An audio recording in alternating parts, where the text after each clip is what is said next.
kita selalu beranggapan Allah Ta'ala mengetahui contoh si Ali ni akan mencuri. So kita kata apa? Bahawa bila Allah dah tahu, maknanya benda tu pasti berlaku dah, Ali tak boleh mengelak. Allah mengetahui Bibi Netanyahu ni akan menzalimi dengan keinginannya. Itu. Mana Allah tahu dia akan berkeinginan dan dia akan menzalimi. So memang dia berkeinginan, tapi Allah tahu dah dia akan berkeinginan. Jadi dengan sebab Allah Ta'ala dah berikan keinginan kepada dia, dan Quran Allah beritahu dia, man syaa falyu'min wa man syaa falyakfur.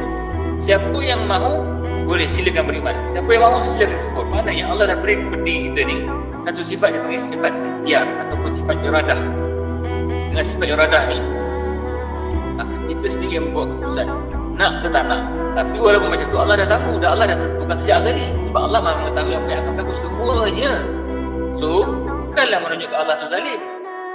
Allah mengetahui dia ni akan melakukan perkara tu baik atau buruk dengan keinginannya sendiri, yang mana Allah dah izinkan dia untuk menggunakan sifat iradah, sifat ikhtiar yang ada pada